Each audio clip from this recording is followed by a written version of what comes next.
Bienvenidos, bienvenidos a todos. Por fin nos vemos las caras después de tener tantas charlas online. Así que bueno, con muchos compartimos el aula virtual Panalab, así que me presento para los que no me conocen. Mi nombre es Paula Eiras, hace ya casi 5 años que trabajo en el Panalab y estoy a cargo de parte de lo que es la gerencia unidad de negocios de dermatología. Y hoy uno de mis pichones tiene una novedad, Telecol Pulso, y queremos compartirla con ustedes. Bienvenidos también los que están conectados vía streaming. Así que hoy vamos a ver una charla con el doctor Negroni y la verdad, Telecol Pulso Terminafina 500 miligramos, única presentación. ¿Qué buscamos con esto? Mayor comodidad posológica para el paciente. Y si hablamos de Terminafina, si hablamos de Telecol, hablamos de micosis. Y si hablamos de micosis, hay alguien que no puede faltar. Así que le damos un aplauso, una bienvenida.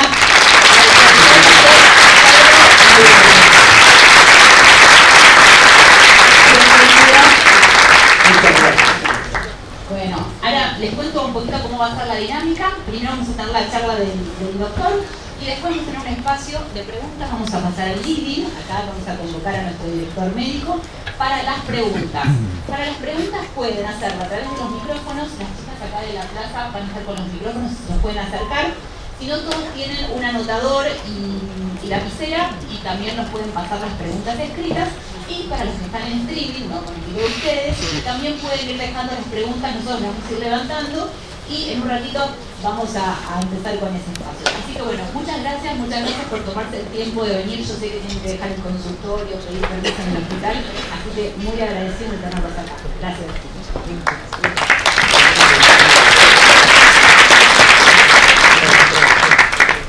Bueno, muchas gracias. Una vez más estoy aquí trabajando en la presentación de una nueva forma de Terminafina 500 y la idea es presentarles esta droga, las utilidades que tiene, no solamente las utilidades más comunes, sino también las más raras de ver en los consultorios, más fácil de ver en algún hospital de alta complejidad. Vamos entonces a pasar a todas las indicaciones que tiene la Terminafina en la micología médica. Vamos a ver dermatofitosis y micosis superficiales. Onicomicosis, desde luego, es una droga muy usada. Tinea pedis crónica resistente a los tratamientos locales. Tinea corporis extensa y multifocales, que el tratamiento local se hace engorroso. La tinea capitis por Trichophyton tonsuras, que es una indicación precisa porque es superior a la grisiofubina en este tipo de tinea. La tinea por Trichophyton tonsuras era hasta hace poco la segunda en orden de frecuencia de las tineas de cuero cabelludo. El Microsporum canis la primera, Trichophyton tonsuras apenas el 10%. Ahora tenemos otro problema, que es la tinea de las barberías. Se ha producido un brote en la ciudad y probablemente en el país también de estas tineas que se adquieren en las barberías por la no desinfección del material que se utiliza en este trabajo. Y es debida a Trichophyton tonsuras y por lo tanto también responde a la Terminafina muy bien. En las onicomicosis debidas a hongos miceliales no dermatofitos y también en micosis profundas. Las llamadas micosis de implantación, que son aquellas que penetran por vía transcutánea, la cromoblastomicosis, la esporotricosis, no cualquiera, la debida Sporotris brasiliensis. Esta es una esporotricosis distinta de la usual, mucho más virulenta, mucho más resistente a los tratamientos habituales. Los micetomas maduromicósicos, donde el tratamiento médico es siempre difícil y los pacientes, muchos de ellos, lamentablemente, tienen que ir a la amputación. La sedosporosis, que no es una enfermedad dermatológica, esta está fuera de la dermatología, es de la infectología general, especialmente de los pacientes oncohematológicos. La feifomicosis, que se diferencia de la cromoblastomicosis, muchas veces por la clínica, pero otras veces principalmente por la histopatología.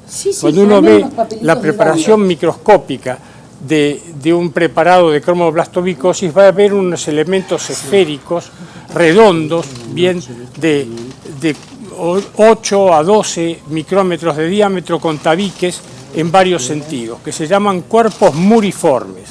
en un tiempo se llamaron cuerpos esclerotales, corpus fumagoides en portugués, tuvo distintas, ahora se llaman muriformes, en forma de muro, como si fuesen ladrillos que se acumulan en una pared.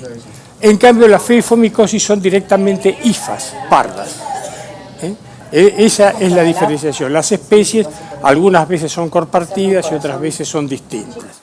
Y finalmente, la aspergilosis pulmonar crónica. Esta enfermedad es muy importante en la Argentina. Si ustedes se sientan en la unidad micología del Hospital Muñiz, van a ver 1 o 2 aspergilosis pulmonares crónicas por día de estos pacientes, que son todos extuberculosos que curaron con cavidad de secuela y en la cavidad secuela se implantó una bola fúngica. Eso es muy importante y el tratamiento, aquí la terbinafina tiene su lugar que ya será explicado. Muy bien, vamos a seguir adelante. Bueno, las onicomicosis son enfermedades de la uña, especialmente de la lámina ungueal y los tejidos adyacentes, que pueden ser producidos por 3 tipos de hongos. Los dermatofitos, que son los más frecuentes, los hongos miceliales no dermatofitos, que representan el 15 al 10%, 10 al 15% de las onicomicosis, y las levaduras. Las levaduras generalmente son más frecuentes en las uñas de las manos, raramente se ven en las uñas de los pies. Cuando uno encuentra un dermatofito, no hay dudas de que es la causa de la enfermedad. Cuando uno encuentra un hongo micelial no dermatofito, puede ser una contaminación ambiental o una colonización transitoria o una infección. Y entonces eso requiere muchas veces la repetición del examen micológico para comprobar que es la misma especie de hongo que se aísla en reiterados estudios. En el caso de las levaduras, en general, no son la causa de la alteración de la uña. Son una consecuencia. La uña está alterada y el hongo penetra. Y no es indispensable para producir la lesión. Una vez que está colonizado, sí puede empeorarla. Entonces también es necesario el tratamiento. La prevalencia de la onicomicosis varía según los lugares, entre 7 y el 12% son las cifras que se dan más habitualmente. El agente causal más común es el Trichophytum rubrum, que presenta un tipo de onicomicosis que se hereda la predisposición, no se hereda la enfermedad, se hereda la predisposición que es genética con carácter de enfermedad autosómica dominante. Los agentes causales de dermatofitos que no son Trichophytum rubrum son en orden de frecuencia: Trichophyton mentagrophyte, Tonsuran, Joel Lane, hoy es muy raro. Yo creo que hace más o menos 10 años que no veo un Fabus en la Argentina. Siempre fue raro en la Argentina, pero ahora es mucho más raro. Y muy pocas veces he encontrado Epidermophyton flocosum. Los hongos miceliales no dermatofitos son, como dije, responsables de un porcentual que varía con los países, es más frecuente en las áreas tropicales y en los climas templados a cálidos. La especie más frecuente es la de Fusarium y Acremonium. Muchas veces son muy raras de diferenciar en la micología común, esta pedestre que hacemos en los consultorios con microscopía y cultivos. ¿Por qué? Porque hoy en día es necesario diferenciarlos con biología molecular, no hay otro procedimiento. Ahora eso para un laboratorio de rutina es una cosa inabordable económicamente. Así que lo pongo así: Fusarium acremonium, Aspergillus, Scopulariopsis, muy frecuente también, Curbularia raro, y Neositalidium. Hay zonas endémicas en el mundo, principalmente las zonas del norte de Sudamérica, el Caribe y todo lo que sea áreas tropicales de América Latina. Bueno, las formas clínicas las vamos a repasar ahora: distal subungueal, lateral subungueal, blanco superficial, proximal subungueal, endonix y la distrofia ungueal total. Eso se presenta tanto en los hongos miceliales no dermatofitos como en los dermatofitos. Bueno, aquí tenemos ejemplo de distal subungueal. Aquí tenemos distal subungueal con una grosera paquionica, hay onicolisis, un engrosamiento del lecho subungueal, una separación de la uña. Esta es la lateral subungueal, esta suele ser bastante más resistente al tratamiento por vía oral. Con frecuencia hay que hacer debridamiento de estos lugares para permitir que el tratamiento sea más eficaz. No, perdón, a veces me falla la sincronización. Aquí tenemos estas son endónix. ¿Endónix qué es? No hay onicolisis, hay engrosamiento de la lámina ungueal y esta coloración blanco o clara, blanco o amarilla, ¿eh? Como se ve acá, bien blanca, aquí blanco amarillento en algunos lugares. Esta es una lateral endónix. Aquí uno pasa el bisturí para sacar material y no encuentra uña sana. En la blanco superficial ustedes van a ver que es diferente. Aquí tienen una blanco superficial, por ejemplo. Ahí. Yo pasé el bisturí y ya tiene uña sana abajo. Entonces esto hace diferenciarlo del endónix. Estas son manchitas blanco superficial. Y esta es proximal subungueal, que es también blanca. Y aquí la invasión comienza por el repliegue ungueal proximal y se mete en la lámina ungueal por debajo y va avanzando. Esto es signo de inmunodepresión. Cuando vean esto, tengan cuidado, no es un enfermo común, es un enfermo que va a haber que estudiarle, por lo menos hay que hacerle lo mínimo de inmunología que requiere, que sería hacerle un recuento de CD4, pedirle un proteinograma electroforético, si tiene CD4 bajos y tiene un proteinograma con una hipergamma globulinemia policlonal, pídale un HIV. Es muy probable que esté enfrente a un paciente con infección por HIV que todavía no tiene síntomas y que esto es la primera manifestación. Y esta es la distrofia ungueal total, que es el último estadio cuando ya todo se alteró, muchas veces en forma espontánea y otras veces provocado por el médico, por los podólogos y por los pacientes, que empiezan a limar la uña, a hacer cosas raras porque creen que así van a curar la enfermedad y no tienen diagnóstico de nada. Bueno, esto es las tinias endónix. Esta es una tinia, perdón, esta es una tinia endónix. Oh, Dios santo, vamos, ahí está. Aquí es una tinia endónix común. Vemos que no es como en la microsporia una placa uniforme. Aquí hay pelos sanos entremezclados con pelos enfermos y sobre todo esto que se llaman puntos negros, black spot. Estos puntos negros son pelitos que quedaron cortados al ras de la emergencia del ostión folicular y aparecen como puntos negros.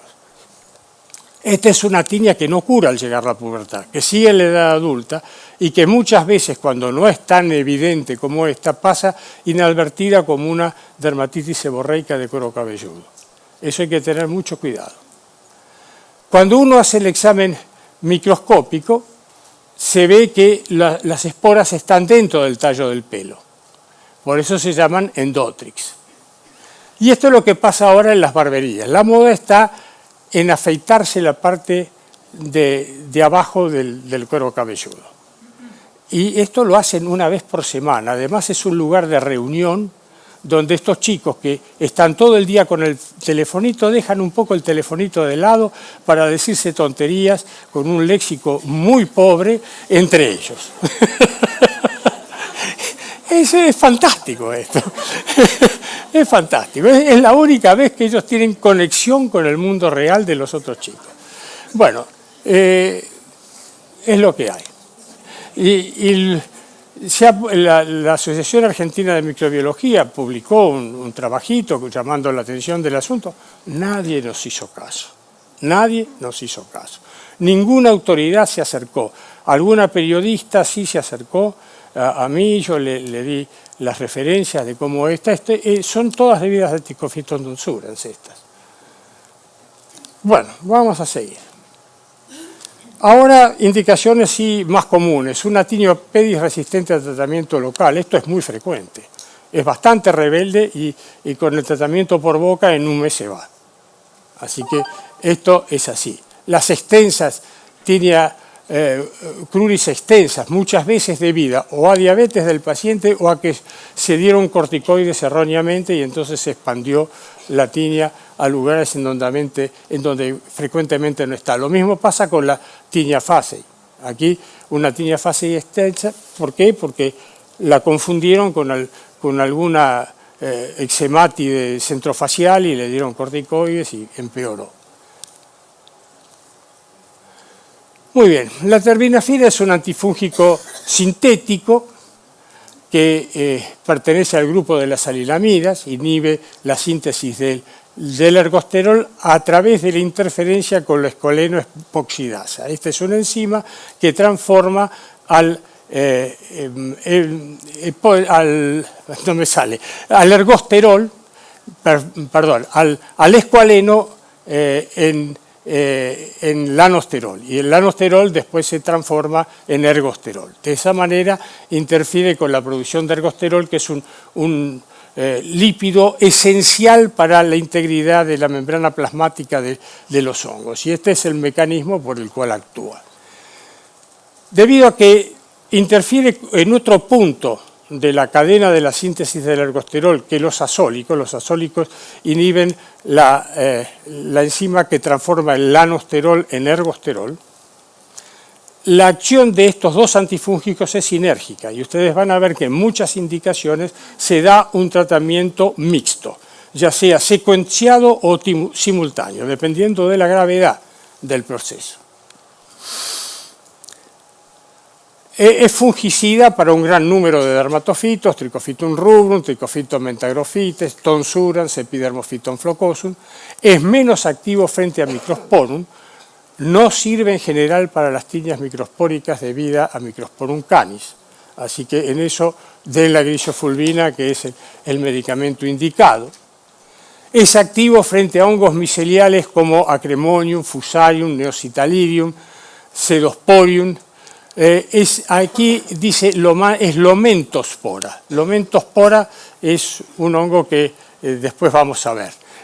Produce una enfermedad en pacientes leucopénicos graves. Fialófora, Fonsecae, Cladofialófora, que iremos viendo, Exofiala, Sporotris brasiliensis. Frente a hongos levaduriformes tiene una eficacia variable, pero actúa como fungistático frente a Candida parasilosis, que es una cándida que está frecuentemente en la piel, Cryptococcus neoformans y Cryptococcus gatti. Bueno, lo del sinergismo ya lo hablamos, además del itraconazol, es sinérgico con el fluconazol, con el boriconazol y con la anfotericina B.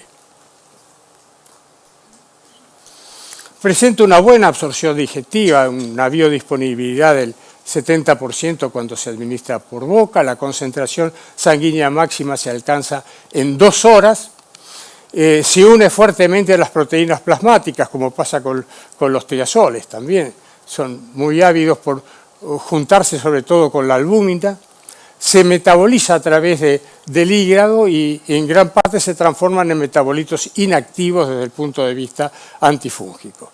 Se acumula en el tejido adiposo y de allí se va liberando lentamente hacia el resto del organismo.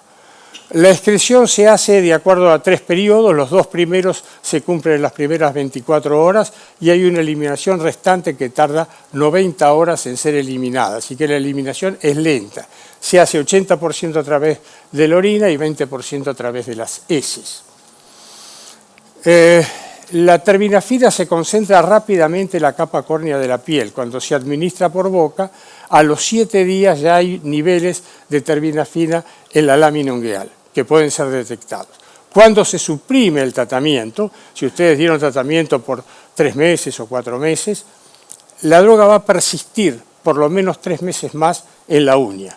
Esto lo digo para que ustedes sepan que cuando terminan un tratamiento inicial de 3 a 4 meses, ustedes no esperen la evaluación del paciente en ese momento. Tienen que citarlo 3 meses más tarde para ver hasta dónde llegó la mejoría. Tengan en cuenta que una uña de dedo gordo de pie tarda más o menos, en cada mes crece 1 milímetro, milímetro y medio, dependiendo mucho de la edad. En los ancianos crece más lentamente.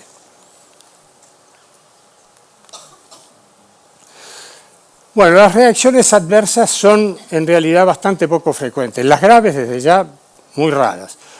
Los trastornos digestivos son como siempre. Los pacientes se quejan a veces que tienen gastritis, otras veces que tienen flatulencias, raramente diarrea.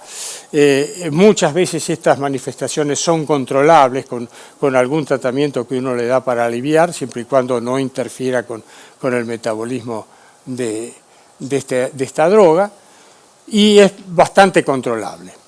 Las erupciones cutáneas es más difícil, porque eso cada vez que repita la toma va a ser peor. Entonces, si es una lesión cutánea, uno tiene que buscar alternativas para esto.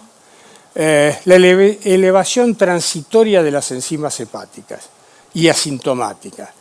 Esto puede observarse y no significa nada. Si no hay un aumento del doble del nivel superior de lo normal, en realidad el tratamiento no se interrumpe. Yo, por lo habitual, no hago controles previos siempre, pero no hago controles durante el tratamiento si es que el paciente no se queja de algún trastorno digestivo. Porque yo sé lo que me voy a encontrar algún aumento de las enzimas hepáticas que no tiene ningún valor. Uno tiene que luchar, porque el enfermo viene con prejuicios de la calle. En la calle es muy popular decir que los antifúngicos son drogas extremadamente tóxicas y que hay que manejarlos con mucho cuidado, como si tratase de algo que prácticamente está prohibido. Y no es así. No hay ninguna razón. El infectólogo es distinto, porque el infectólogo está tratando, por ejemplo, Cryptococcus meningea. Él da 800 miligramos de fluconazol por día y anfotericina B al mismo tiempo. Y el enfermo no se muere, al contrario, sobrevive gracias a eso. Salva la vida gracias a eso. Si yo tengo un paciente de cromoblastomicosis, le voy a dar 500 miligramos de terbinafina y 400 miligramos de itraconazol en el mismo día y durante 1 año y medio. No pasa nada. No es una cuestión de dosis, es una cuestión de idiosincrasia. El que la va a hacer con 100 miligramos y con 800 miligramos, igual, de la misma gravedad. Y ese no puede recibir la droga. ¿Está claro? Entonces ese es el concepto que hay que tener. Esto sí, esto lo he tenido pocas veces, siempre un médico y un amigo. Ageusia. Él come y come como si comiese cartón. Es muy desagradable y eso para una onicomicosis no se puede tolerar, porque no es una cuestión de vida o muerte. No es la Cryptococcus meningea esto. Entonces, aquí tenemos que cambiarlo por otro procedimiento. Muy raro, yo no he visto nunca, neutropenia, trombocitopenia, pancitopenia, esto está descrito, pero ven ustedes con unas proporciones muy bajas. El exantema polimorfo es rarísimo. De ver, además, eso puede ser producido por cualquier medicamento. Bueno, interacciones. Son mucho menos que con los triazoles. ¿Por qué? Porque emplean enzimas diferentes. Los triazoles todo lo hacen a través de esta isoenzima, que es la que está aquí arriba, la 3A4, y en cambio la terbinafina lo hace con este otro, que tiene en realidad muchas menos interacciones con otras drogas. Y las interacciones en general son bastante tolerables. De todas maneras hay que tener en cuenta algunas que son importantes. Por ejemplo, aumenta la biodisponibilidad de la cimetidina, aumenta la metabolización y por lo tanto disminuye los niveles de la terfenadina, de la ciclosporina A, de la rifampicina, de la warfarina, de algunos anticonceptivos orales y en esos casos se produce una menor cantidad de droga en la circulación. Incrementa las concentraciones de cafeína, de antidepresivos tricíclicos, de beta bloqueantes y de inhibidores de la monoaminoxidasa. Siempre uno tiene que tener en el consultorio una tablita de estas interacciones, pues es imposible acordarse de memoria. Ahora vamos a lo habitual, para después presentar lo nuevo y por qué de lo nuevo. La dosis diaria habitual es el tratamiento continuo de 250 miligramos que todos ustedes conocen. En los niños se emplea una dosis de 1/4 de comprimido, 62,5 miligramos para los que pesan menos de 20 kilos, los que pesan entre 20 y 40 kilos, medio comprimido, 150, y los que pesan más de 40 kilos, la dosis del adulto. Los pulsos. Los pulsos se dan con dosis diarias de 500 miligramos durante 7 días de cada mes. Y en los estudios que se han comparado tratamientos continuos con tratamientos en pulsos, no hay un consenso sobre cuál es superior del otro. Más o menos los resultados son iguales y no ha habido una demostración clara de la supremacía, digamos, medido por cálculos estadísticos, que demuestre la superioridad de uno sobre el otro. Yo diría que uno puede dar con tranquilidad el pulso, por los beneficios que éste tiene, en personas que tienen hasta 40% de invasión de la uña.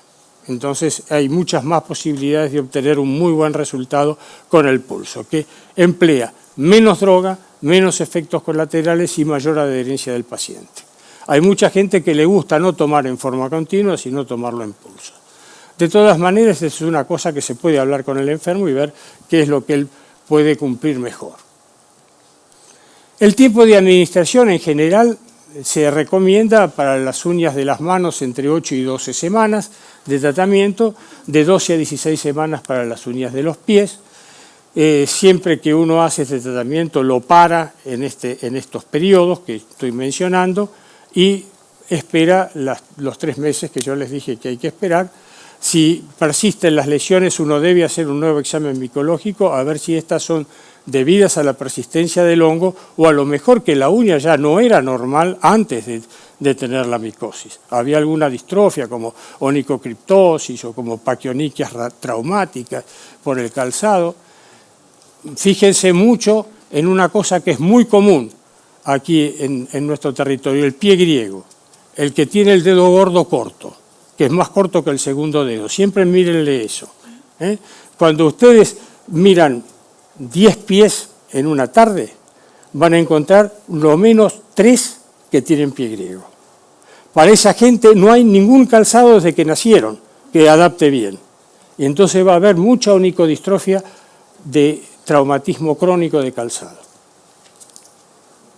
Muy bien. 500 miligramos diarios en forma continua. ¿Se emplea algunas veces? Yo lo he empleado. Como infectólogo que soy, yo soy más arriesgado. Cuando no me funciona una cosa que es ortodoxa, hago lo heterodoxo. No me doy por vencido. Le advierto al paciente que eso no está reglamentado, que corremos un riesgo, él mucho más que yo, pero también yo, por haberlo indicado, y que yo lo voy a controlar muy bien y que en mi experiencia no trae mayores efectos colaterales por lo que antes mencioné. No es una cuestión de dosis, es una cuestión de idiosincrasia. Entonces, le doy 500 miligramos y muchos se curan con 500 miligramos cuando no se curaban con 250. Entonces, eso es una de las cosas a tener en cuenta.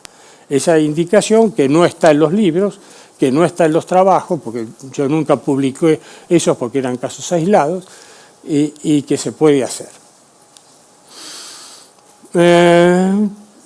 Bien. En las lesiones cutáneas y de cuero cabelludo, normalmente la droga que se emplea es la terbinafina para tricofitón tonsura, sobre todo, 250 miligramos por día, que es el esquema habitual. Es muy probable que en la utilización de esta doble concentración, el tiempo, que es de 1 a 2 meses, se reduzca un poco. Por ahí, con 1 mes y medio o a veces 1 mes, van a tener el resultado que antes se obtenía con más tiempo. Bueno, ahora vamos a ver qué indicaciones en micosis profundas. Ustedes tienen allí, acá, una esporotricosis linfagítico nodular, un típico ejemplo. Pero esta no es para cualquier esporotricosis. La terbinafina es para la esporotricosis debida a la transmisión felina de la esporotricosis. Esta es una zoantroponosis, una enfermedad del gato que pasa al hombre. Este es un micetoma, donde se ve el aumento del tamaño del pie, la deformidad y la aparición de fístulas.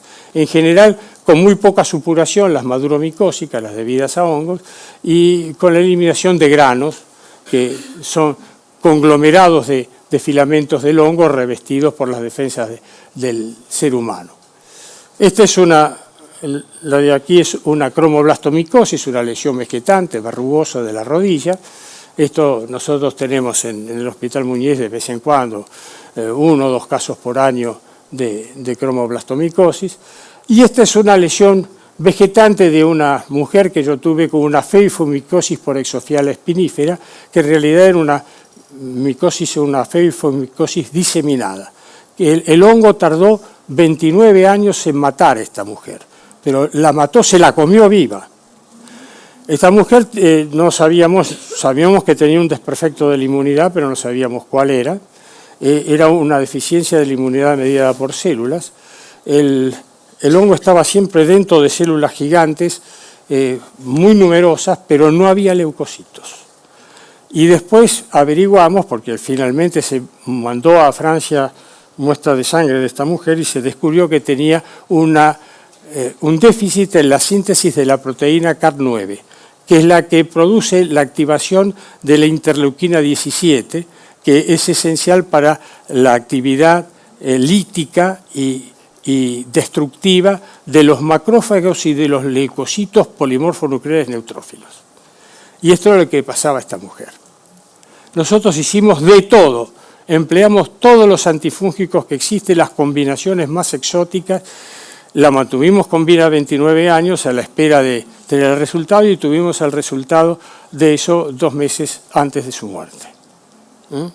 Son las cosas de la vida. Cromoblastomicosis. Bueno, todos ustedes habrán estudiado cromoblastomicosis. Lo que caracteriza a esta enfermedad es la presencia de los cuerpos muriformes en la histopatología. Este es el diagnóstico. Generalmente el tratamiento, si es una placa pequeña de 10 centímetros o menos, si es única, es la extirpación quirúrgica como si fuese un melanoma. Bien amplia, lo más amplia posible, y después hacerle un injerto dermoepidérmico. El tratamiento médico está indicado en todos aquellos que sean multifocales y extensas. A veces uno recibe, ahora está en el Muñiz tratándose un muchacho venezolano, desde la ingle hasta la punta del pie. Bueno, ¿qué está tomando? Está tomando 500 miligramos diarios de terbinafina y 400 miligramos diarios de itraconazol desde hace 6-7 meses.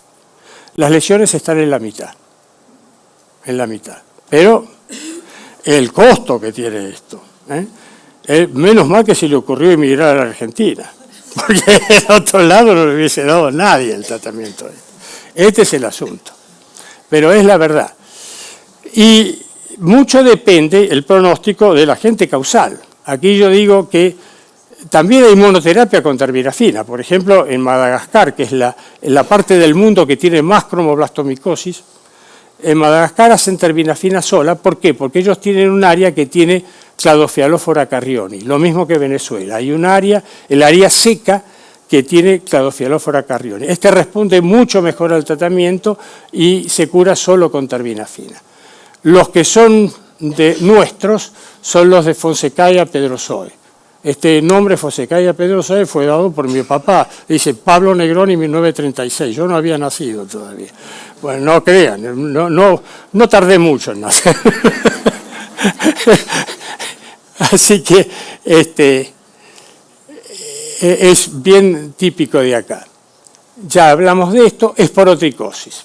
La esporotricosis, insisto nuevamente, es la que está indicada para Esporotrix brasiliensis, que es el agente causal de esta nueva esporotricosis que comenzó en Río de Janeiro hace 25 años, se expandió con un brote que hubo miles de casos humanos y 4.000 o 5.000 casos felinos. Es el gato doméstico el que la transmite, el gato callejero también. Y se transmite porque el gato tiene una gran carga fúngica y para el gato es una enfermedad grave, lo mata con frecuencia. Entonces, esa carga fúngica hace que el arañazo, la mordida o simplemente el pasarle la lengua está llena de elementos de Sporotex en el gato. Entonces transmite la enfermedad. Y en la Argentina penetró hará 4 o 5 años y ya hay un brote de 8 casos en Santa Cruz, en la provincia de Santa Cruz, así que se atravesó todo el país.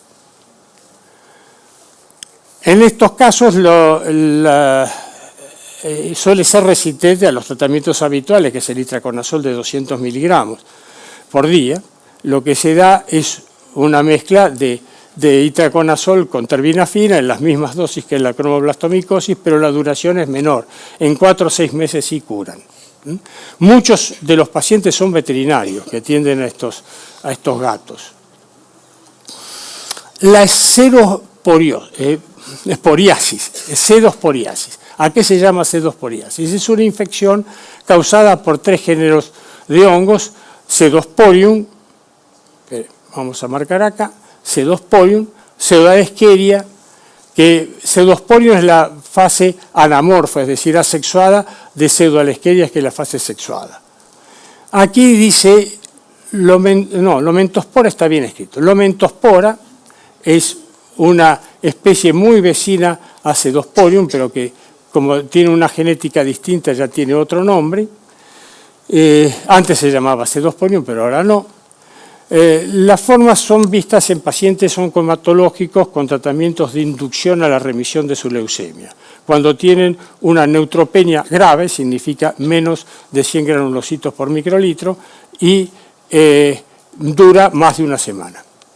En esos casos puede aparecer estas micosis que son las terceras dentro de los hongos miceliales, dentro de los hongos. La primera es la candidiasis, la segunda es la aspergilosis. Ahora la aspergilosis está sobrepasando las candidiasis. Sí, porque se hace mucha profilaxis con fluconazol, acá en la Argentina, y no con drogas de más amplio espectro. La profilaxis primaria la hacen con fluconazol. Y no es lo recomendado. Lo recomendado sería hacerla con posaconazol, que es de más amplio espectro y que permite cubrir hasta mucorales. Cuando veas ahí las normas internacionales, es el posaconazol el que debería emplearse, pero esta es la realidad. Entonces, ¿qué es lo que pasa? Cubren cándida, pero no cubren aspergillus, y el aspergillus toma el comando.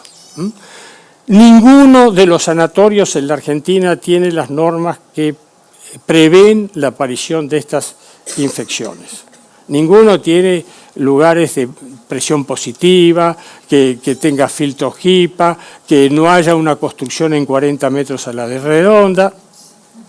Ustedes saben. Entonces, estamos en riesgo de que sucedan estas cosas. Muy bien.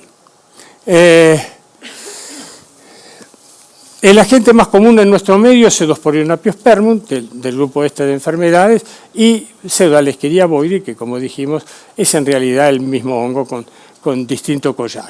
Y en España, en cambio, es más frecuente la Lomentospora prolificans, que es el común allá.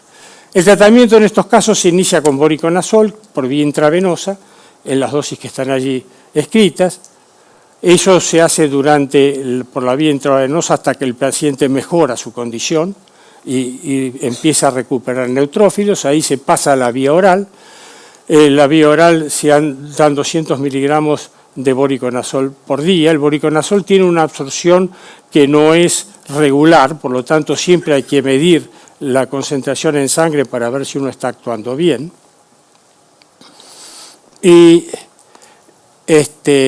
en estos casos, cuando se pasa la vía oral, en el caso de Lomentospora se le suma la terbinafina, 500 miligramos de terbinafina a los 400 miligramos diarios que recibe de voriconazol. Bueno, esta es la tristeza de las mañanas en el Muñiz. Recibir un paciente joven con esta tomografía de pulmón, donde ustedes ven que hay una fibrosis pulmonar, hay bullas de enfisema por todas partes, una cavidad con un sistema cavitario y bronquiectasias alrededor de la cavidad y un gran engrosamiento pleural fibrótico con una imagen sólida adentro. Esta es una bola fúngica, producida en una cavidad que dejó la tuberculosis, cavidad de más de 4 centímetros. En la tuberculosis no cierra nunca, que era estéril pero no cierra nunca. El revestimiento de esa cavidad se va a hacer primero con epitelio pseudoestratificado ciliado, pero cuando se torna crónica se hace una metaplasia malpighiana, es decir, empiezan a aparecer un plano estratificado que no tiene ninguna capacidad ni de expulsión de las esporas ni de fagocitosis de las esporas.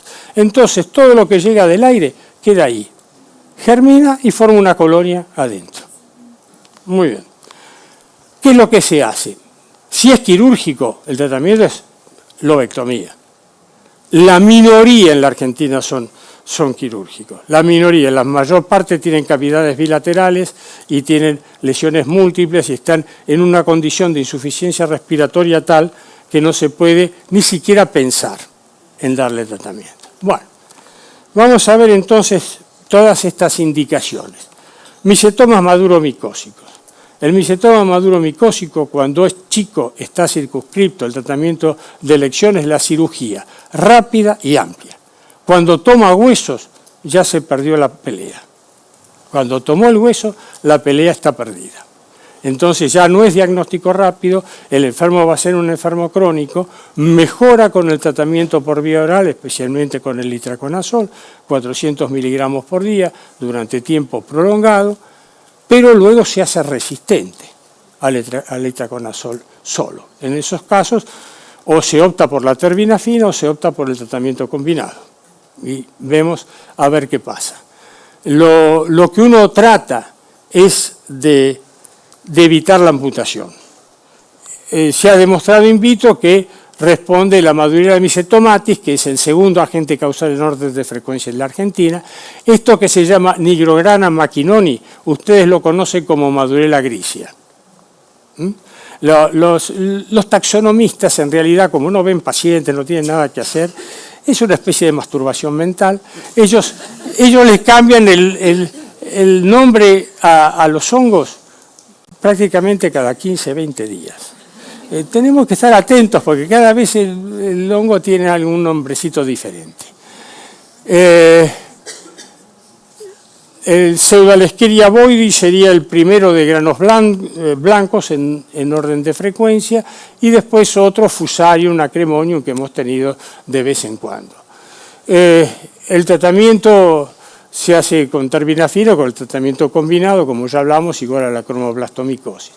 La feifomicosis, ya también hablamos de estas enfermedades, los agentes causales más comunes son Exofiala, Fialófora, Alternaria, Curvularia y Exoceroilum.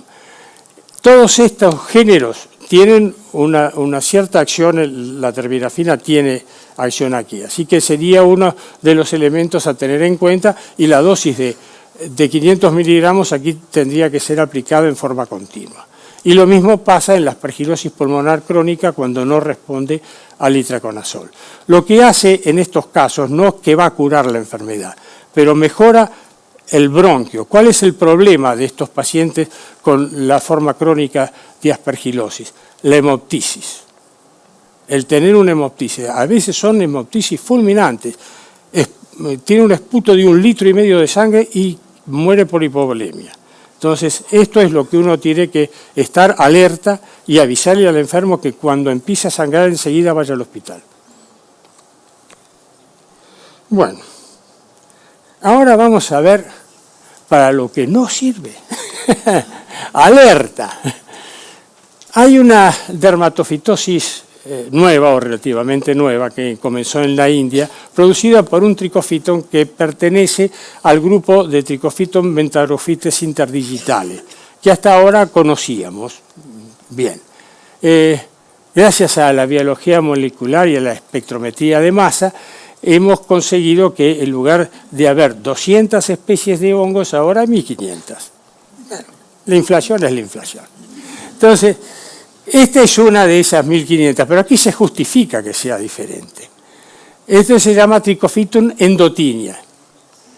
Bueno, ¿cómo es este asunto? Es igual microscópicamente al Trichophyton mentagrophytes común.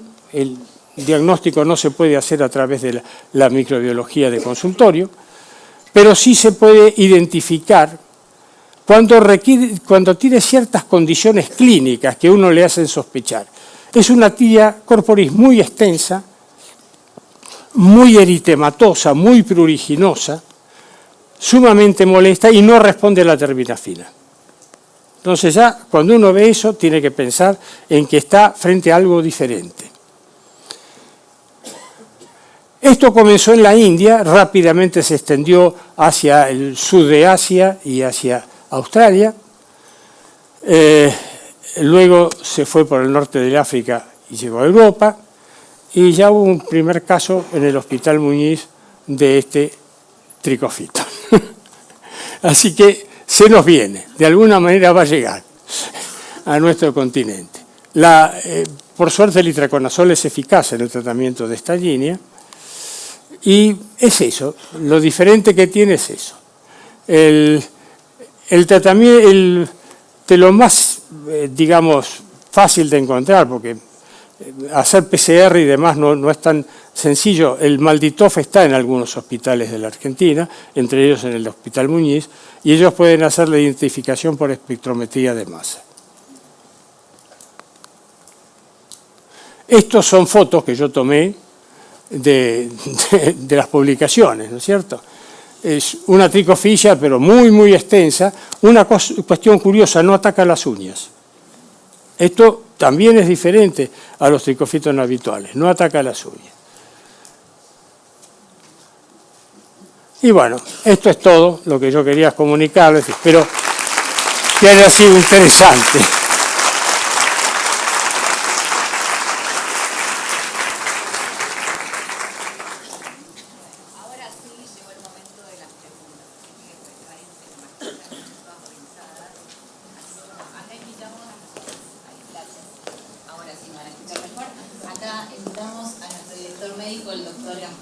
Sí.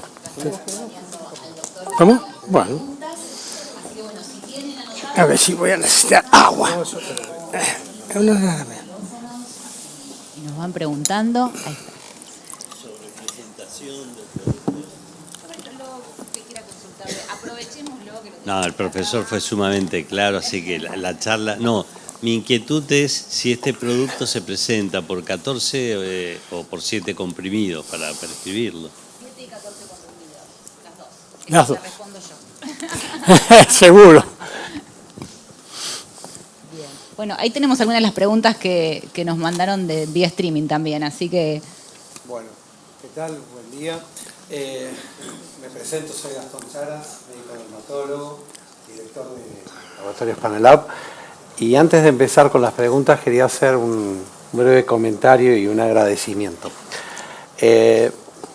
Más allá de las características personales de buena persona, de buen tipo de Ricardo, y todo lo que sabe, yo hacía mucho que no escuchaba una clase como esta, que tiene dos características. La primera es el contenido, donde uno aprende, uno sigue aprendiendo. Y lo segundo, que es una virtud que yo veo poco ahora, que es dar una charla conversando. Él todo el tiempo estaba conversando con todos. Así que agradecerte muchísimo tu tiempo, tu calidez. Y un segundo comentario que no es menor. Yo me comuniqué con él el día viernes pasado, ¿fue? Sí. Y quise hacer algo, me pareció un buen gesto, que es pasarle las preguntas que ya había, algunas que teníamos. ¿Y qué me contestaste? Que no, que yo prefería que me las hiciese en el momento, porque yo nunca preparo en general. Estas presentaciones y todo eso yo los preparo, ahora los preparo, pero yo trabajaba mucho, aquí Marcelo Label me conoce desde hace, no sé, 40 años, más o menos. Yo era improvisador. Yo lo que sabía lo iba diciendo. Soy un actor del escenario. Entonces, para mí... Una estrella. Sí, es lo que llaman en el teatro meter morcilla, hacer una improvisación en el momento, porque es así, la gente tiene que ver la espontaneidad conlleva la sinceridad. Cuando yo no sé una cosa, lo voy a decir. Esto no la sé. Voy a buscarlo, a ver qué pasa. No tengo vergüenza por decir que hay cosas que ignoro, porque ignoro muchísimas cosas. Bueno, si alguien quiere preguntar algo, levanta la mano, agarra el micrófono. ¿Alguien quiere empezar con alguna pregunta? Y si no, empezamos con las que ya tenemos del interior.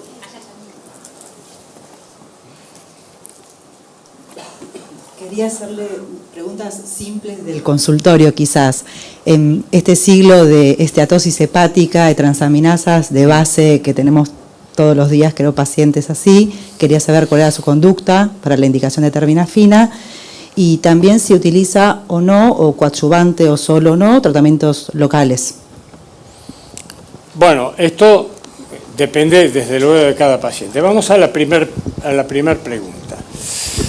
Siempre hay que pedir un hepatograma de comienzo. Muchas veces uno se encuentra, sobre todo en varones, pero también puede ser el otro sexo, una persona que tiene una elevación de la transaminasa glutámico-pirúvica. Como única, esa elevación suele ser de un 30% más o 40% más del límite superior normal.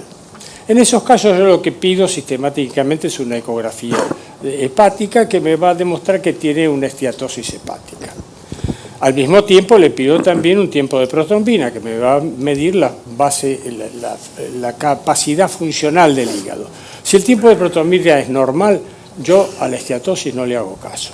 Le digo que esa esteatosis la tiene por tomar cerveza o por tomar mucho vino, que disminuya la ingesta de alcohol y que dentro de 2 o 3 meses de tratamiento le vamos a hacer otro control. Nada más. El tratamiento local está indicado en algunos casos, los que yo marqué con el debridamiento es importante. La lateral subungueal suele ser necesitar un debridamiento para que actúe el antifúngico. En ese caso yo me veo con algún problema con las señoras y a veces con los señores, porque ahora los señores son menos señores de los que eran antes. Entonces, es el verano, porque como andan con sandalias, entonces va a quedar con una uña mocha con el debridamiento que yo le hago, entonces va a quedar una uña antiestética.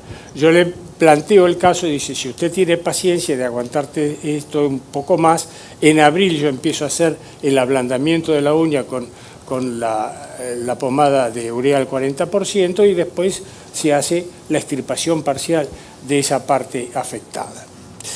El otro tratamiento que está indicado es el de soluciones o lacas locales que mejoran ciertas onicomicosis. Endonix, por ejemplo. Endonix sí tiene que ser tratado con alguna cosa local y lo mismo las blancos superficiales. Las blancos superficiales solo con la laca algunas veces curan, pero otras veces necesitan al revés. Ahí el tratamiento local es el más frecuentemente indicado, pero a veces necesitan la ayuda del tratamiento sistémico también. Muy bien, acá teníamos otra pregunta, doctora Celasco. Hola, doctor. Yo también lo mismo, algunas preguntas del consultorio. O sea que si el paciente, usted dijo recién que viene con enzimas, por ejemplo, una GPT elevada, usted hace esa conducta. Si el paciente viene con un hepatograma normal y durante el tratamiento duplica o triplica, ¿en qué punto suspendo? No.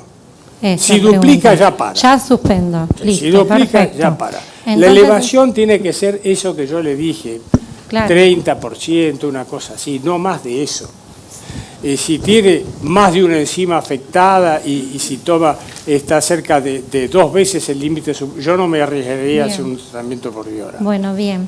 Después, ¿alguna alteración del lipidograma? Por ejemplo, viene con triglicéridos, igualmente le indica Sí. la TERBI normal y le controla las enzimas. Sí, eso no va a cambiar, eso es una cosa, lo que pasa es que uno tiene que ver de qué tratamiento le dan para controlar eso, que no tenga Que no interacciones interactúe. con lo que usted le está dando. Claro. Con el itraconazol desde ya que no, le van a dar una estatina y eso tiene interacción directa con el itraconazol.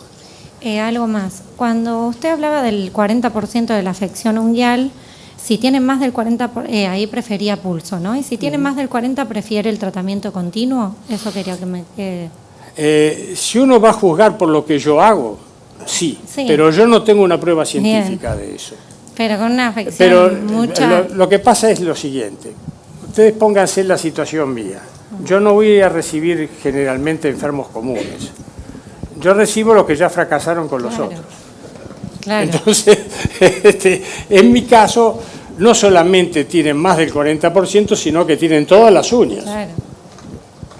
Ahí yo tengo que ir con la artillería Continuo. pesada. Pero es muy frecuente que un dermatólogo de consultorio, donde van por primera vez, tenga una o dos uñas afectadas y menos del... Ahí yo no dudaría en Bien. emplear el tratamiento en forma de pulso, porque es mucho más llevadero. Bueno, y por último, ¿arranca tratamiento empírico o porque a veces- nunca? Con psicológico, Nunca. Ok. Yo todos los días trato de memorizar lo que yo hubiese diagnosticado, lo que al final resulta ser. No hay día que no me equivoque en algo. Bien. Hace 61 años que yo trabajo en micología. Excelente. Así que todos esos que dicen que por la clínica del tratamiento son ignorantes, no saben lo que hacen, son peligrosos. ¿Y qué opinas sobre el tratamiento láser? Del láser. Sí. No tengo experiencia, pero por lo que he visto en la literatura no sirve para nada, Bien. Bueno, muy bien, muchas gracias. para que gane el médico. Ahí te hago una pregunta, Ricardo, que surge de acá. Sí. Dijiste que es peligroso medicar sin el cultivo. Sin el cultivo no, sin el diagnóstico micológico. Vamos de El vuelta. cultivo en uñas tiene muy bajo rendimiento. A eso voy. Claro, el cultivo en uñas tiene muy bajo rendimiento. Tiene 30 a 40% de resultados o negativos o contaminados. Sí. Bien. Es decir, que aquí si el operador es capaz, por eso el micólogo tiene que tener experiencia, va a diagnosticar con el examen microscópico directo y aunque el cultivo sea negativo o contaminado, está en condiciones de darle tratamiento. Hay una cosa que también puede hacerse y que es más sensible todavía que el examen con hidróxido de potasio al 40%, que es hacer una biopsia de uña y hacerle una coloración de paz a la biopsia. Eso se ha demostrado que tiene un 10% más de sensibilidad que el hidróxido de potasio, poniendo en igualdad de condiciones de experiencia a los dos observadores, al histopatólogo y al micólogo. Al micólogo. Entonces, esto es lo que uno tiene que decir. Lo que pasa es que la biopsia es más traumática. Es más traumática, entonces no es una cosa que se haga habitualmente. Y te la devuelvo otra vez entonces. ¿Qué pasa si haces un directo cultivo negativo, lo volvés a repetir, negativo, clínica presuntiva, es la patología más frecuente que afecta a la uña? ¿Cuál es tu acción en ese caso? 2 exámenes negativos yo no lo trato. Tengo que buscar otra cosa. Por ejemplo, yo tuve, vamos a poner un caso. Dale. Me viene una señora con una lesión ungueal opaca con onicolisis, es decir, una lesión que era atípica porque no era endónix y no era tampoco una onicolisis común, era todo opaca desde la matriz hasta... Y realmente le hice 2 exámenes micológicos, los 2 negativos. No, yo no iba a empezar y digo, señora, yo no sé lo que es esto. Pero yo lo voy a mandar a un señor que sabe más que yo. Se lo mandé a un señor muy renombrado que dijo que iba a venir, pero no vino. Escrachar. Hay que escracharlo. Hay que escracharlo porque me falló. Y él tiene el diagnóstico presuntivo que lo iba a confirmar con biopsia, le iba a hacer una biopsia que era una psoriasis. Pero única lesión. No había otra lesión. Yo le busqué, porque también lo pensé, pero era única lesión. Entonces, no hay que empecinarse en un diagnóstico. La clínica no es soberana de los clínicos que vivimos de ella. Es todo la unión del laboratorio y de la clínica. Esa es la verdad. Sin ir muy lejos, el viernes en el Maestros presentaron un paciente que todos dijimos que era onicomicosis o uña traumática y fue un espinocelular. No, Sí. también. Sí. Eso también me pasó. Sí. Eso Sí, también yo me recuerdo pasó. que en el 99, en uno de esos parcialitos que nos tomaban los viernes, habías puesto un caso así.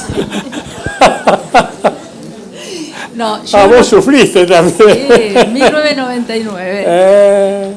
Bueno. Acá lo llamaba gincana micológica. Gincar en portugués significa fustear, dar con la fusta. Entonces, nosotros lo hacíamos los viernes, él lo hacía los sábados, porque en esa época se trabajaba el sábado en San Pablo con la CASI y te tomaba todos los sábados un parcial. Era rigurosísimo. Yo tenía una pregunta. Me quedé pensando acá con el doctor Label, el Tricofiton endoteniae, que seguramente ya lo habremos visto y no responde a la terminafina y le damos citraconazol. Ustedes hacen, dijiste el Malditoff, ¿y cómo es? ¿Lo podemos mandar directamente al...? Y tiene que mandar la cepa. Tiene que mandar la cepa aislada. Lo hacemos cultivar. Sí. El Malditoff trabaja sobre cultivo, no sobre muestra. Está bien, perfecto. Sí, hay que cultivarlo, lo que ustedes cultivan, lo mandan allí, se hace la preparación inicial y después se hace el Malditoff. Y mi otra pregunta es la unidad micología, se pueden comunicar con Gabriela Santillo, que es la actual jefa. Perfecto, muy bien, exacto. ¿Puedo hacer una pregunta? Hace 17 años que me jubilé. Quisiera hacer una pregunta acá estoy. Con respecto al tema de acá. Muy linda la charla, muchas gracias, doctor. Quisiera hacer una pregunta con respecto a otro dolor de cabeza en el consultorio, que son las pacientes con uñas esculpidas. Que vienen, el otro día vi una que tiene 20 años haciéndola. Claro. Agregale. Y entonces ahí, aparte de la destrucción, no sé si está estudiado, si se ha visto algún agente etiológico más frecuente o Ahí ¿qué ha es visto? destrucción química. Destrucción química. Y en las esculpidas, química y física. Claro. Es horrible lo que hacen. Claro. ¿Y usted ha visto que eso se revierte? ¿Uno puede revertirlo? Algunos sí, otros no. Ok, gracias. Depende si llegaron a afectar la matriz, ¿no? Si afectaron la matriz, está frita. Acá hay otra pregunta más que tenemos, que seguramente si hiciéramos una votación acá, todos responderían diferentes cosas. Y tiene que ver cuánto debe durar un tratamiento sistémico. Ya en la presentación habías hablado, Ricardo, de unas semanas estimativos. Ahora, la realidad entre cura clínica, cura microbiológica, ¿cuál es tu experiencia? ¿Cuál sería tu consejo? Bueno, muchos deben haber conocido a un médico que murió ya muy anciano y que hasta los 92 años fue al hospital, que se llamaba Shapira, Ival Fernández. Él decía muy sabiamente: yo no trato enfermedades, trato enfermos. Cada enfermo tiene un requerimiento y uno tiene que adaptarse a eso. El médico tiene que ser flexible, escuchar al paciente, hablar con el paciente y explicarle la enfermedad al paciente. Si no, no está haciendo un acto médico. El acto médico es una escalera de 2 peldaños. Se supone que en el peldaño de arriba está el médico que sabe la enfermedad, vamos a suponerlo, y en el peldaño de abajo está el paciente que es ignorante de la enfermedad que tiene y que está angustiado por la enfermedad que tiene. Si uno de arriba le tira pildoritas y le dice tome esto y no haga preguntas, no está haciendo acto médico. Uno tiene que tirarle una soga para subirle al piso de arriba, enseñarle lo que es la enfermedad y entonces hacerlo socio del tratamiento. Mi viejo decía: yo le doy el tratamiento, el que se cura es usted. Le ponía la responsabilidad de que se tenía que curar. Ya no es fácil. Entonces uno tiene que adaptarse. Obviamente va a ser distinto la longitud del tratamiento en un paciente que tiene, por ejemplo, todas las uñas de ambos pies y todas las uñas de una mano. Nunca las dos, ¿eh? Cuando vean las dos no es micosis. Entonces, nunca las dos, es 2 pies y una mano. En esos casos vamos a tener que tener muchos tratamientos. Lo que yo digo es no que no haya empecinamiento terapéutico, ¿no? Seguir dándole terbinafina. Si uno dio 4 meses, el paciente no está del todo curado, tiene que esperar esos 3, 4 meses de espera, donde sabe que va a tener droga en la uña, a ver hasta dónde mejora. Y entonces repetir el estudio micológico para ver si continúa siendo el hongo el responsable de la distrofia ungueal. Y si es, hay que seguir. Entonces uno le da, por ejemplo, 8 semanas más de tratamiento y vuelve a esperar a ver qué pasa. Y así sucesivamente. Hay enfermos que son verdaderamente crónicos, que requieren muchísimos tratamientos reiterados.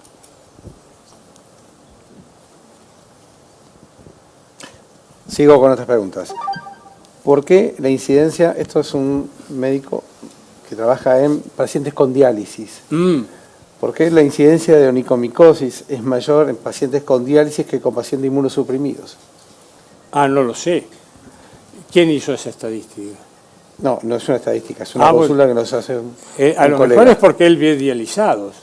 Yo veo pacientes con SIDA y de los pacientes con SIDA el 40% tienen onicomicosis. Así que todo es relativo, de lo que uno observe. Yo no he visto, no recuerdo en este momento, puede ser que lo hayan hecho. Y de los grupos que se llamarían como especiales. Sí, o con patología. lógicamente el que está dializado es un inmunosuprimido, también. Pero no hay una incidencia mayor en diabéticos No lo que sé, la verdad que no lo sé. En diabéticos que en la población común sí hay. Sobre todo el diabético más serio y el descompensado tiene más frecuencia, eso sí. El insuficiente renal también. Está bien. También, pero que sea más o menos, no sé. ¿Alguna pregunta? Buen día, bueno, ¿cómo sí, está, Doc? Una consulta. ¿Cuál es el periodo estimativo recomendado para esperar cuando un paciente viene con cremitas de propaganda para hacer un micológico? Los 3 meses, 3 o 4 meses, no más de eso. Para hacer el micológico, cuando estuvo... Perdón, no entendí bien la pregunta. A lo mejor Vienen muchos pacientes ¿Me la antes puedes de repetir? Sí, muchos pacientes antes de hacer tratamiento, hacen tratamiento empírico por cremas de propaganda.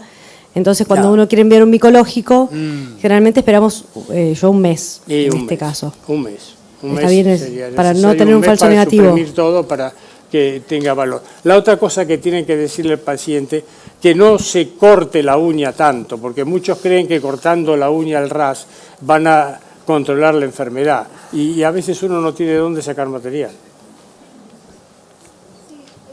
cuánto tiempo de terminar la vía oral hacemos el cultivo? Determinarla a 3 meses. 3 meses.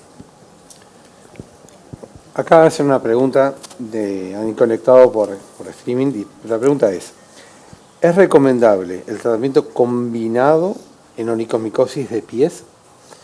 En pulsos primero, con itraconazol, con terbinafina, o alternando itraconazol y terbinafina, ¿cuántos pulsos y cuál es su experiencia? Nuevamente, todo varía con el paciente, todo está sujeto a eso.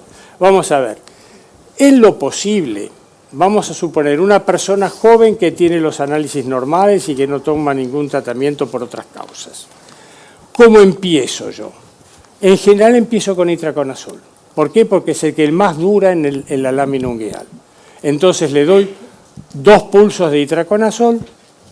Cuando está mejor lo paso a terbinafina y ahí depende si lo doy en pulsos o lo doy continuo de la gravedad de la onicomicosis. Si es una onicomicosis que yo más o menos veo controlable, le doy pulsos de terbinafina y si no, le doy terbinafina continua. ¿Por qué los combino? Porque son sinérgicos, eso ya lo mostré. Sí. Entonces, esa es la base de por qué doy esto. Muchas veces uno se encuentra, sobre todo con adultos mayores, en donde el itraconazol no lo puede dar. No hay caso. Entonces, le da terbinafina, la mayoría responde. Cuando tengan dudas, siempre adulto mayor, sobre todo si es varón, tómenle pulsos pedios y tibiales posteriores. Si ustedes no lo palpan bien, pídanle un ecodoppler de circulación arterial de miembros inferiores y no se coman una obstrucción que impide la llegada del medicamento, porque si no va a tener un fracaso garantido. Eso es muy importante. Esto es medicina básica, no es micología. Esto es ser médico. Entonces, y de hecho, porque la mayoría de los pacientes son añosos. Claro, claro, la mayor parte de las onicomicosis se ven ancianos.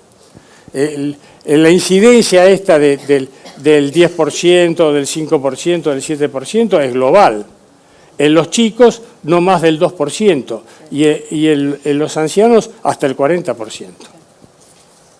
Mi otra pregunta que me quedó en el tintero era que estamos viendo muchos ahora que vienen con estos hongos contaminantes.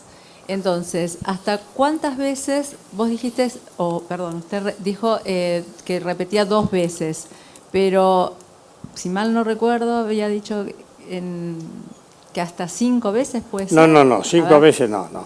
Vamos a ver.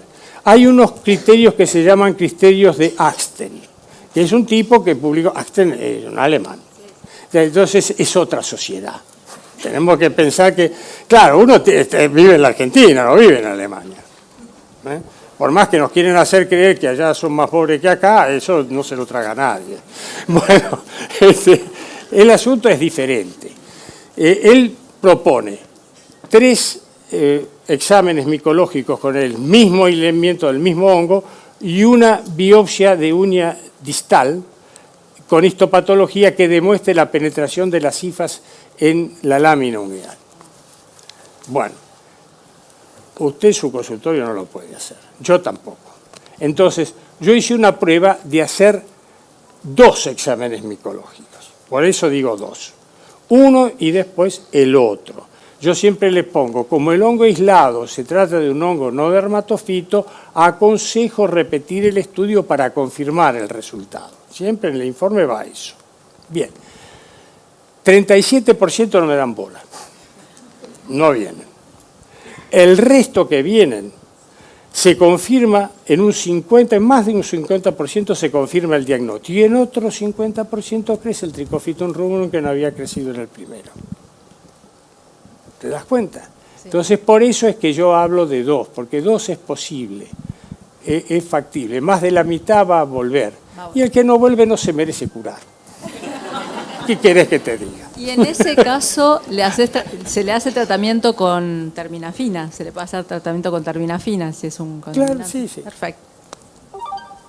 En los casos en que la terminafina fracasa y yo no puedo dar más que terminafina, es los casos esos que yo doy 500 miligramos por día, y algunos curan. Y también he tenido pacientes que no tenían limitaciones para hacerlo, de darle itraconazol y terminafina, itraconazol y terminafina simultáneos en las dosis para piel, de 200 miligramos de 250 en forma continua los 2. Y se curaban. Y no había aumento de enzimas hepáticas ni ninguna de esas desastres que decían que se observan. Acá hay otra pregunta más que habla, en realidad son 2 preguntas en una, no tiene nada que ver una con la otra.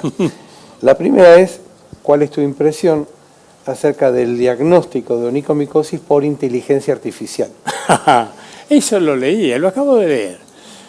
Es una fantasía. Yo por empezar, no sé, la inteligencia artificial va a hacer que el hombre deje de ser el Homo sapiens del mundo. Va a terminar siendo el segundo en orden de importancia con respecto a la computadora esta que tenga las aplicaciones de inteligencia artificial. Yo no entiendo de qué manera van a poder hacer el diagnóstico. Yo leí el artículo que decía que la inteligencia artificial, en base a la información brindada por numerosos micólogos y qué sé yo, se hacía un compendio y que de ahí salía una aplicación de diagnóstico. Yo quiero verlo eso. Quiero verlo cuántas veces acierta, cuántas veces se equivoca.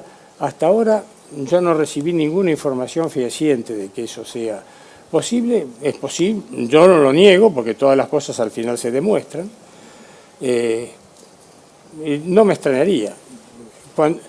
Yo siempre contaba aquí a la gente que me conoce que identificar una levadura en mi época que se hacía en forma artesanal llevaba 15 días de trabajo, una.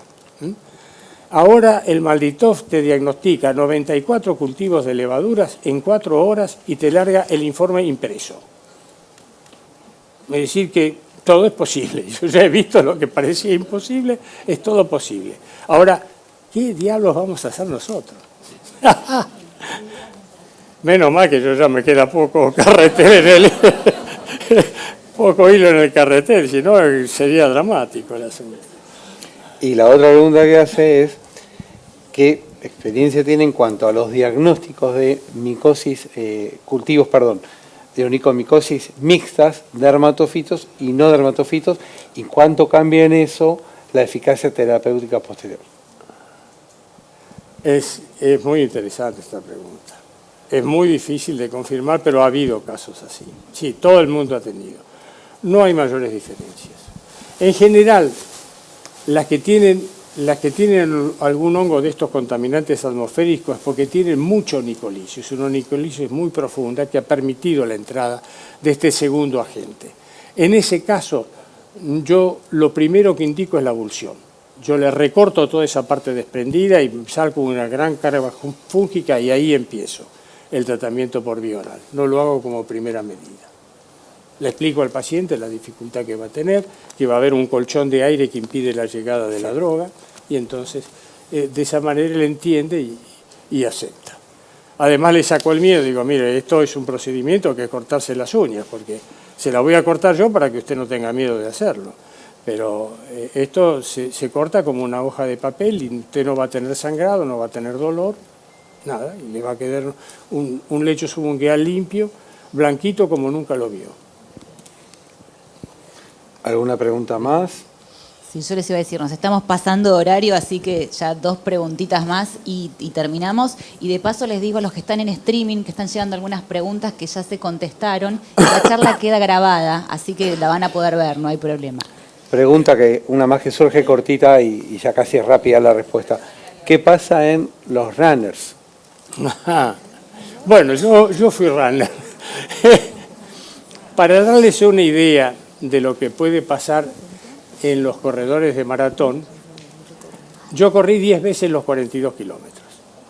En una de las oportunidades usé un calzado que me quedaba justo. Generalmente el atleta se prueba el calzado que va a usar para la maratón cuando está en reposo. Y no tiene en cuenta que si corre 10 kilómetros el pie se dilató.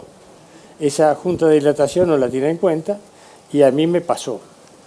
Con el esfuerzo físico uno pierde la noción del dolor. El dolor pasa a una cosa secundaria.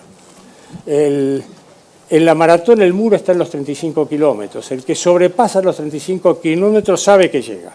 De alguna forma va a llegar.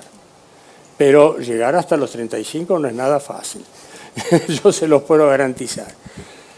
En una de las maratones corrí con ese calzado justo, no me dolió cuando me saqué el calzado, las 10 uñas se habían caído. Las perdí todas. Así que efectivamente hay lastimaduras de las uñas por la maratón, hay que tener cuidado en no correr con un calzado justo. El calzado amplio tiene remedio, se ponen 2 pares de medias y se acabó, y eso les va a acolchar más el impacto sobre el piso. Así que eso lo doy con conocimiento personal, me pasó a mí. Desde luego el que además tiene onicomicosis va a tener el problema del engrosamiento de la lámina ungueal, que lo va a perjudicar un poco y le va a producir dolor. Tendrá que ver que no le produzca demasiado. Además, ¿qué le va a decir uno a un runner? Tiene un pie griego y corre. Sabe que se va a lastimar las uñas. Pero, primero, para correr maratón hay que ser obsesivo, cosa que desde luego yo lo soy. Y para llegar a correr maratón hay que además estar un poquito tocado. Entonces, claro, el asunto es que eso ya no lo hacen por afición, lo hacen por adicción, que es otra cosa. Es el adicto al deporte. Por ahí alguien quería preguntar algo, estaban con ahí está, sí. Sí, quería hacerle una pregunta también de consultorio. Siempre para los ¿Dónde niños... está? Que levantás la mano. Ahí abajo, ahí abajo. Ah, segunda perfecto. fila. Sí, siempre para los niños tuvimos como primera elección, en el caso de Tinea capitis, la grisefulvina. Sí. Creo que hasta hoy sigue siendo la primera elección cuando uno lo ve en los niños. Sí, cuando Pero- ve que es Microsporum canis, ojo. El niño Eso- puede tener esa también es mi tonsuras. duda, porque, por ejemplo, me pasa de que ahora viene el niño que tiene, en una zona donde no lo han rasurado, tiene una lesión de Tinea capitis que le hubiera elegido a lo mejor grisefulvina, por ahí está inflamatoria, entonces no puedo analizar bien los pelitos, las salidas foliculares, pero el padre sí se afeita la cabeza y tuvo alguna lesión de las barbarías. Entonces estoy viendo muchas Tinea capitis que por ahí no noto una diferencia en la clínica, pero que sí el padre o alguien de la familia alguna vez le rasuró la cabeza. Entonces ahí ¿hay algún cambio en cuanto a cómo uno cambió y no es por ahí la grisefulvina la primera elección? ¿Es la terbinafina la primera elección? El cambio es en el agente etiológico. En el agente etiológico, que es Microsporum canis, la grisefulvina es indudablemente la droga de elección. Indudable. Si el agente etiológico es Trichophyton tonsurans, es la terbinafina. O sea que hoy en día, No es que no vaya a actuar la grisefulvina, pero es mucho más lenta. bien, porque yo pensaba, tiene que andar bien la grisefulvina también, pero Es mucho más lenta. ok, gracias. Bueno, vamos, la última. Va. Gracias, doctor, por la charla. Excelente. Preguntar si hay alguno, si tiene el dato de cómo es la esterilización correcta para esos materiales. No Si tiene- esterilizan nada. No, digo, ¿dónde Desinfectan buscarla una o vez por encontrarla? semana el material que utilizan para rasurar a unos y a otros. Eso es una barbaridad, es Sí, sabe una dónde falta de podemos control encontrarla. total. No hay autoridades sanitarias que entren en una peluquería a ver qué es lo que hace esta gente. No, y los pelos de adentro no se puede esterilizar. Claro. Quedan pelos adentro con escala. Claro.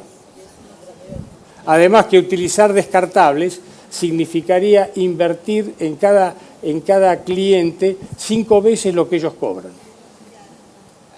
Así que no podrían hacerlo. Y hago una última cortita y es casi fuera de contexto. Hay como una teoría en cuanto a los hongos, a las capacidades de los hongos, así como han contribuido para el desarrollo de algún antibiótico importante en la historia, que se están hablando como los grandes recicladores, por su capacidad de descomposición de componentes orgánicos. ¿Cuál es tu impresión? Es un poco antisistema lo que estoy diciendo, pero ¿cuál es tu idea? Bueno, es la biota del universo. Los seres vivos que están en el universo, el hongo juega un papel muy, muy importante en el reciclamiento de la sustancia orgánica y además se ha utilizado como fertilizante, las micorrizas. Las micorrizas son hongos que se agregan a las raíces de las plantas y mejoran su metabolismo, mejoran el crecimiento, hacen las cosechas más copiosas y de mejor calidad. Así que es una de las aplicaciones. Como una acción fecundativa. Claro, en la ingeniería agronómica eso es muy importante. Hay un libro que lamentablemente no se reeditó de quien fuera uno de mis maestros predilectos, que es Carlos da Silva Lacaz, que se llamaba O grande mundo dos fungos, y en todo lo que los hongos servían a la vida del ser humano, era impresionante. Hongos como alimentos, hongos productores de ácidos orgánicos en la industria, en fin, utilizaciones múltiples. La micología es muy amplia. Yo tuve la suerte de formarme en una cátedra que había en la Facultad de Veterinaria de La Plata, que había y hay, en la Facultad de La Plata, que se llamaba de micología, y se llama de micología médica, veterinaria e industrial. Esa cátedra la fundó mi padre en 1936. Y yo fui alumno de esa cátedra porque hice mi carrera docente allí. Es decir, fueron 5 años que yo iba 2 veces por semana a la cátedra, asistía en el trabajo práctico, tenía que hacer una materia fin y tenía que dar 5 clases por año en frente a jurados. Me hicieron tener una buena capacidad para dirigirme al público. Gracias. Gracias.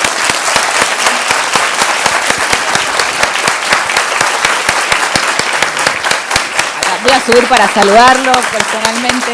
Gracias por estar con nosotros nuevamente. Paola, un gusto. Gracias a todos ustedes por venir. Bueno, gracias al equipo Panalab, que si no el evento no sería posible. Así que, bueno, espero verlos pronto en un próximo encuentro. Así que, bueno, nos vemos. Gracias.